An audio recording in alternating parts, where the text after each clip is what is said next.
ምንድነው ጸጉራችንን ተተኩሰን ስናብስ ውሃ እንዳይነካ ብለን አስረን ካሰርነው ባሰረው ሻርፕ ላይ አብሰን ሳንፈታ ያሰርነውን ብንሰግድ ውዱአችን ትክክል ነው?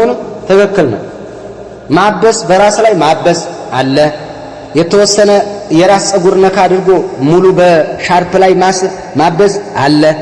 ጭራሽ ካሰራችሁ ደግሞ ጭራሽ ሙሉን ይታበሳል። ያለ ነው በተለይ ራሱ እንዳውም መጀመሪያው ዙር ላይ ማለት ነው።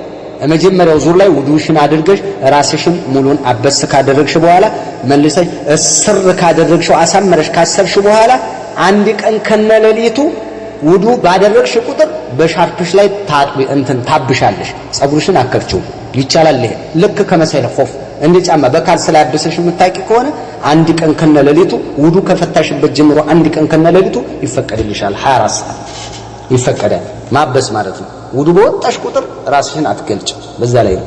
ለዚህ ነው ጥምጣምም ሆነ ምንም ላይ እናብሳለን። አሁን ከነብዩ አለይሂ ሰላቱ ወሰለም የመጣውን ሴትንም ይመለከታል ብለው አህሉል ዒልም የሚያስቀምጡትም በዚህ ነው። አህሉል ዒልም የሚያስቀምጡትም በዚህ ነው።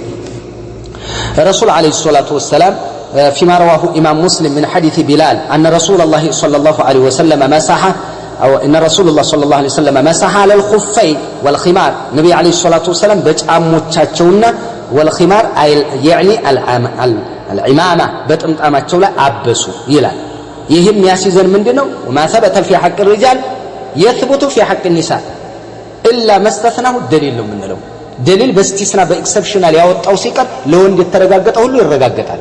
ነብዩ በጫማ ላይ አብሰዋል። አው ለሴትም ማበስ ትችላለች። ነብዩ አለይሂ ሰላቱ ወሰለም በጥምጣም ላይ አብሰዋል። አው እሷን በሻርፓ ላይ ማበስ ትችላለች። በቃ ይሄ ነው ያለው። ትችላላችሁ ይሁን። በተለይ ደግሞ እንዲህ ብታደርጊው ከመተኮሱ በፊት ውዱሽን አደራርግሽ ጸጉርሽን ብትተኮሽና ወይም እንትን ብታደርጊው እንዳይነካብሽ ከፈለግሽ ከዛም በኋላ አስረይ ዝም ብለሽ አንድ ቀን ከነለሊቱ እንደ ከመሰለ ኹፍ መጠቀም ትችላለች ይላል ቆል ኢማም ኢብኑ ባዝ ረሂመሁላህ ተዓላ። ስለዚህ ባጭሩ በሻርፕ ላይ ማበስ ይቻላል።